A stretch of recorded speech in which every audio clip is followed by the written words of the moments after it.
Have you ever had that strange feeling that life, with all its rules, social conventions, and expectations, seems like some kind of complex game whose rules no one has ever really explained to us? We observe the people around us, trying to decipher the patterns of behavior, the strategies that lead to what we call success, the penalties for transgressing certain unwritten norms. We have the intuition that there is something deeper to be understood, as if we could somehow hack the system and transcend the apparent limitations of this great game we call life. This analogy of life as a game is not just a passing curiosity, but touches on fundamental questions that Kant explored in his philosophy. The limits of our freedom, the nature of our choices, the possibility of self-determination in a world seemingly governed by rigid rules. Most people spend their entire lives following the rules of this game without ever questioning their origin or legitimacy, without realizing that many of the limitations they experience are self-inflicted or socially constructed, not absolute necessities. Kant's concepts of autonomy, practical reason, and the categorical imperative may initially seem abstract and inaccessible, but they contain profound insights that can revolutionize how we navigate the game of life. Many of us experience that discomfort, that feeling of inadequacy when we try to play by rules we don't fully understand, or that seem arbitrary and even contrary to our deepest values. I promise that by the end of this reflection, you will have a clearer understanding of how Kantian philosophy offers us powerful tools to hack the game of life, not in the sense of cheating or manipulating, but of transcending its apparent limitations and finding a more authentic and meaningful way of existing. This knowledge will not be merely theoretical, but will fundamentally transform your everyday experience, allowing you to see beyond the illusions and social constructs that often imprison us. And perhaps most importantly, understanding Kantian principles of autonomy and freedom now can make an immediate difference in how you approach the challenges and opportunities you face, freeing you from limitations you may not even realize exist. Let's explore together how Kant's philosophy can help us hack the game of life in an ethical and transformative way. To understand how we can hack the game of life from a Kantian perspective, we must first grasp Kant's fundamental distinction between the phenomenal world and the noumenal world. In the phenomenal world, the world as it appears to us through our cognitive faculties, we are subject to the laws of causality, the determinations of space and time, and the rules and social conventions that seem to govern our existence. It is in this world of appearances that the game of life unfolds, with its rewards and punishments, its predefined goals and measures of success. But Kant insists that there is also the noumenal world, the world of things in themselves, where our true freedom and autonomy reside. The first Kantian hack of the game of life is precisely this understanding, that behind the game of appearances lies a deeper reality where we are autonomous moral beings, capable of self-determination, independent of phenomenal causes and conditions. This distinction allows us to participate in the game without being completely defined by it, maintaining a critical distance that preserves our inner freedom, even while outwardly following certain rules necessary for social life. Recognizing this duality is the first step toward transcending the apparent limitations of the game and finding a more authentic and free mode of existence. I'm going to pause here and ask you directly, how many times have you felt trapped in a game whose rules seem arbitrary or even contrary to your deepest values. That feeling of following a script you didn't write, of pursuing goals that don't truly reflect what you value. You're not alone. Many of us carry this silent restlessness, this existential discomfort that arises when we perceive a disconnect between the rules of the social game and our most authentic aspirations. I'd love for you to share your experience in the comments. It could be something simple like, "The aspect of the social game that bothers me most is idiom." Your feedback not only helps me create content more tailored to your real needs, but also creates a community where others, who may be facing the same obstacles as you, can feel understood and less alone in their philosophical journey. It's through this honest exchange that we grow together, so please pause the video for a moment and share your experience. Your voice matters more than you know. The second Kantian hack of the game of life involves understanding the categorical imperative as a tool for transcending moral heteronomy and achieving true autonomy. In the groundwork of the metaphysics of morals, Kant presents the categorical imperative as a supreme principle of morality that allows us to determine for ourselves what is morally right, independent of external authorities, social conventions, or contingent consequences. In its best-known formulation, the categorical imperative asks us to act only according to that maxim by which we can simultaneously will that it become a universal law. This formulation frees us from the need to blindly follow rules imposed by others, allowing us to determine for ourselves, through the use of our reason, which principles can be universalized without contradiction.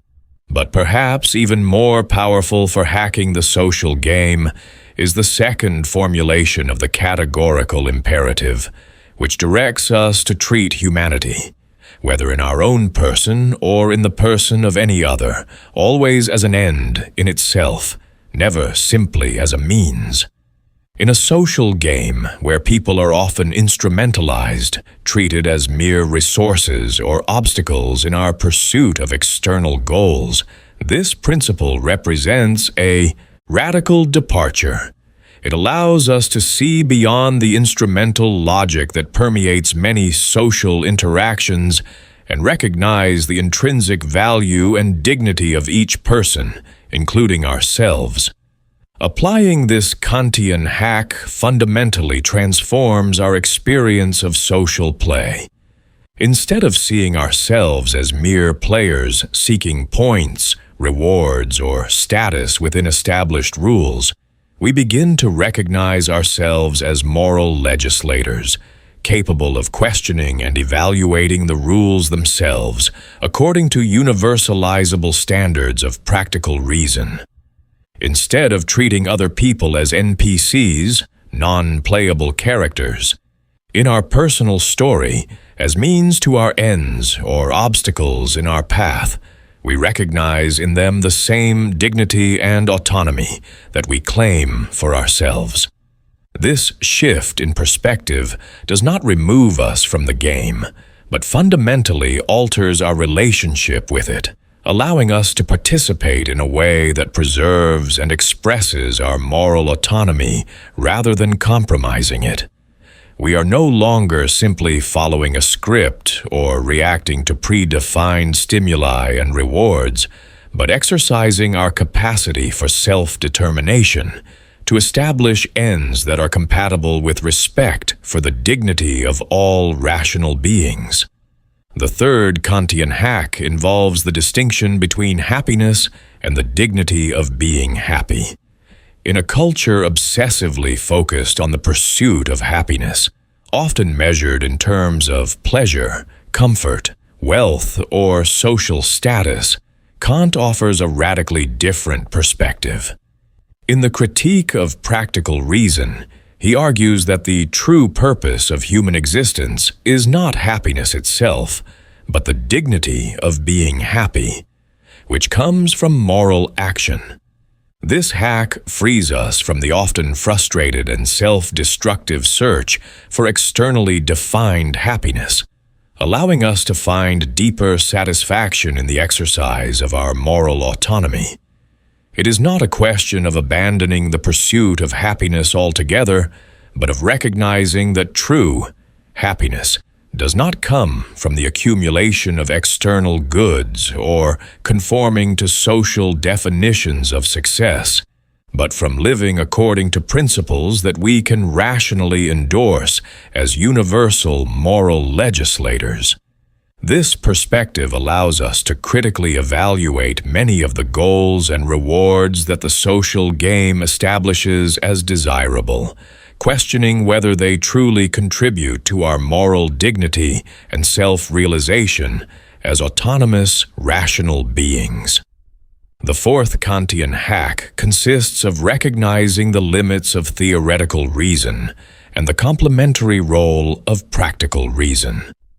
In the Critique of Pure Reason, Kant demonstrates that our theoretical reason is limited to knowledge of the phenomenal world, the world as it appears to us, and cannot achieve knowledge of things in themselves, including fundamental questions about God, freedom, and immortality. But in the Critique of Practical Reason, he argues that what cannot be known theoretically can be postulated practically as necessary conditions for the possibility of morality. This hack frees us from both dogmatism and skepticism, allowing us to maintain a stance of epistemic humility regarding ultimate questions while still finding practical guidance for our moral lives. We need not pretend to know what lies beyond the limits of our theoretical reason, nor need we abandon all guidance in matters of meaning and value. Instead, we can find in the very structure of our practical reason, in our capacity for moral self-determination, a source of guidance and meaning that does not depend on external authorities or special revelations. This hack is particularly powerful in a culture characterized by both religious dogmatism and scientific nihilism, where people often feel pressured to choose between an uncritical acceptance of traditional answers and an equally uncritical rejection of all possibility of meaning and moral guidance. Kant's approach offers us a third way, one that recognizes the limits of our theoretical knowledge while still affirming the reality and authority of our practical reason. This position allows us to participate in the game of life with a combination of epistemic humility and moral confidence, without the need to claim definitive knowledge about ultimate questions or to succumb to despair in the face of the lack of such knowledge. The fifth Kantian hack involves the conception of the kingdom of ends as a regulative ideal for social life. In the groundwork of the metaphysics of morals, Kant introduces the idea of a kingdom of ends, an ideal community of rational beings, where each member is both a legislator and a subject of common laws, and where each person is always treated as an end in themselves. This conception offers us a standard by which we can critically evaluate existing social institutions and practices without completely abandoning the possibility of community life. It is not a matter of rejecting every form of social organization in favor of radical individualism, nor of uncritically accepting existing institutions as necessary or inevitable. Rather, we can work to gradually transform social structures toward greater compatibility with respect for the autonomy and dignity of each person. This hack allows us to avoid both uncritical conformity and indiscriminate rebellion, finding a third way that combines participation and transformation. We can participate in existing social institutions, recognizing their practical necessity for community life, while simultaneously working to reform them toward the regulative ideal of the kingdom of ends. We are neither completely inside nor completely outside the social game, but in a position of critical engagement that preserves our moral integrity while still recognizing our interdependence with other rational beings. This position allows us to avoid both alienation and co-optation, maintaining an effective presence in the social world without compromising our fundamental moral principles.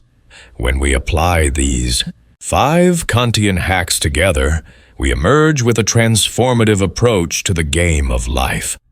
We are no longer simply following established rules, seeking predefined rewards, or fearing conventional punishments.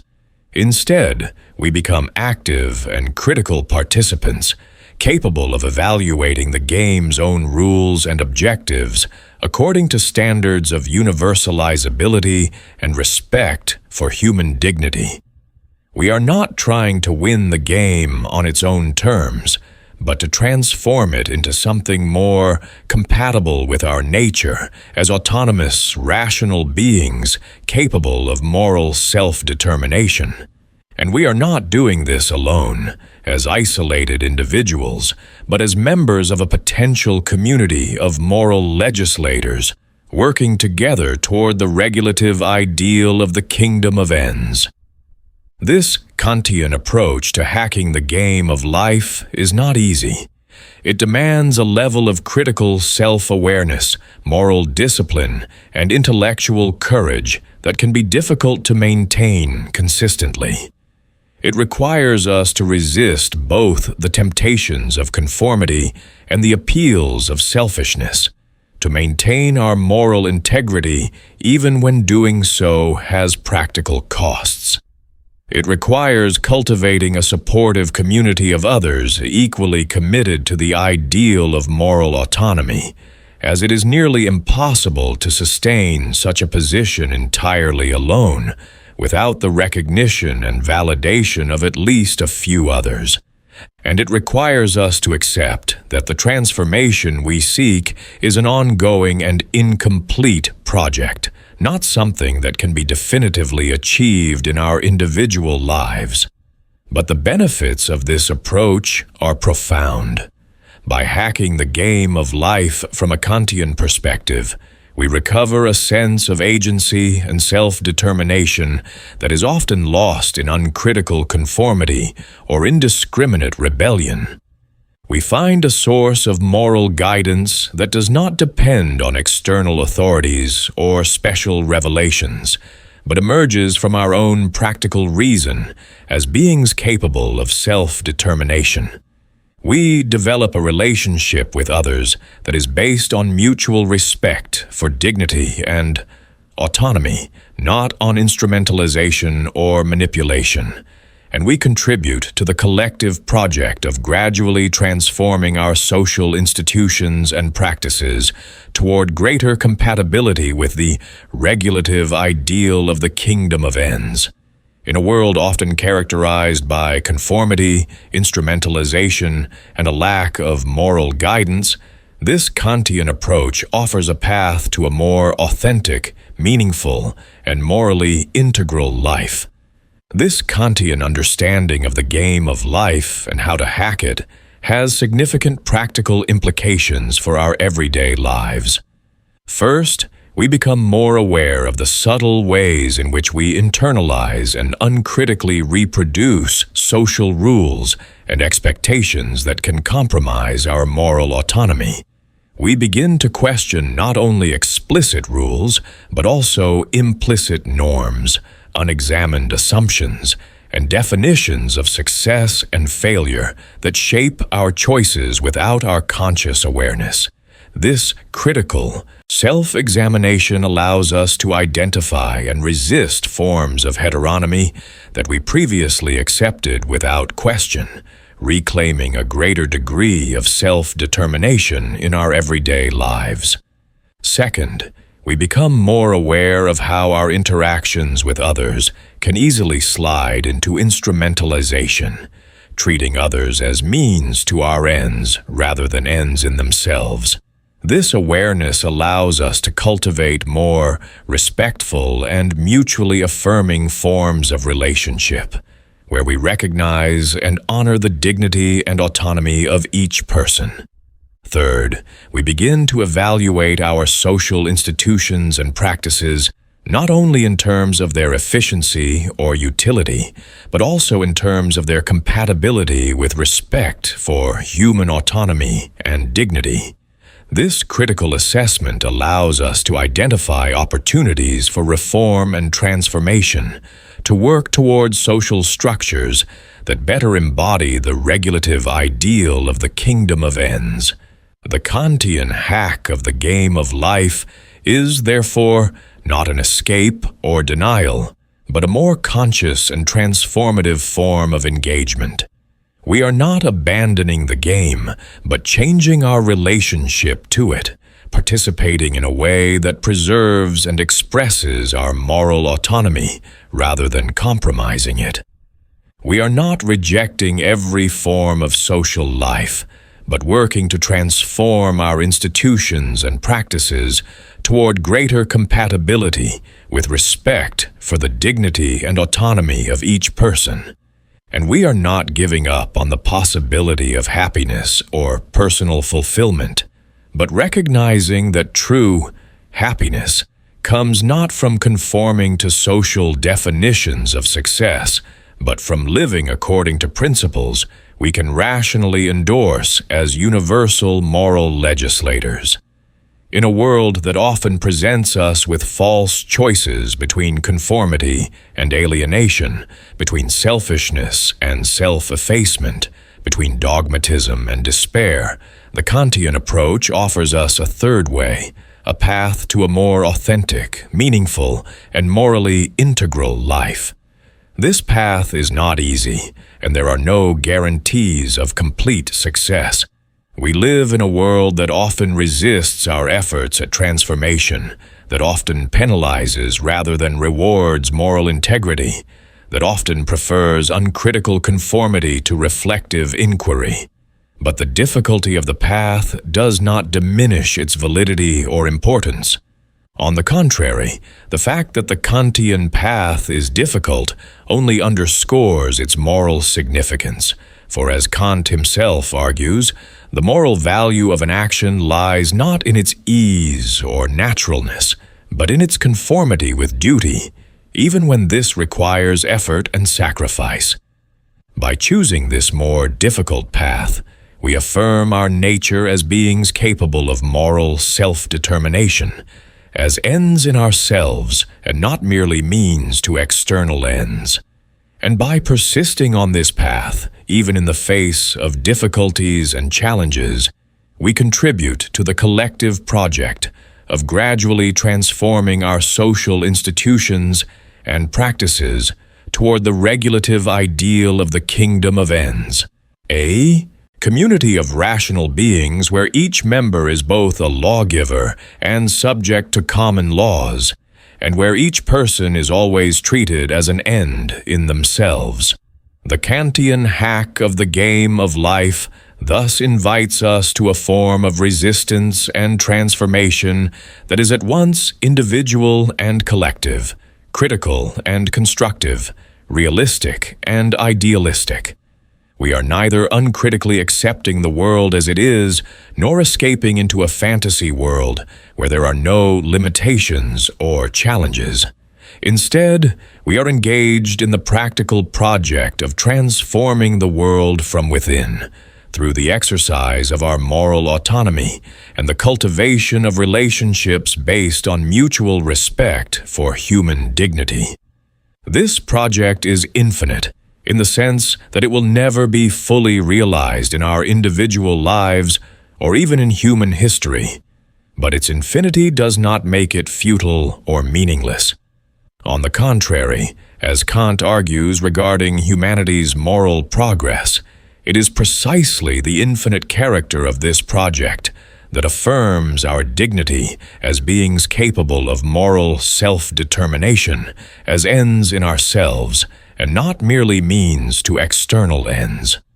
By participating in this infinite project, even knowing that we will never see it fully realized, we affirm our nature as autonomous, rational beings, capable of transcending the limitations of the present moment and working toward a future that better embodies the ideals of universality, dignity, and autonomy. If you've ever felt overwhelmed by the complexity of the game of life and yearn for a more authentic way to navigate its rules and expectations, know that you are not alone on this journey. The path to understanding and applying Kantian principles doesn't have to be lonely or confusing. I invite you to subscribe to the channel and join this community of people who, like you, seek clarity amidst the whirlwind of fragmented information about how to live with autonomy and purpose. By subscribing, you'll receive weekly reflections that transform seemingly inaccessible philosophical concepts into practical tools for hacking the game of life with integrity. We're not just studying philosophy, we're learning to live more consciously, to question more deeply, and to transform our existence with greater purpose. Click the subscribe button now, not as an obligation, but as a gift for your own philosophical development. And if this content brought you any clarity today about how to apply Kantian insights to transcend the limitations of the social game, please leave a like as a way to say we're together in this quest for true knowledge and its practical application. Remember, understanding Kant's philosophy is not just an academic exercise. It is a way of awakening to a more conscious existence, free from the arbitrary limitations we often accept without question.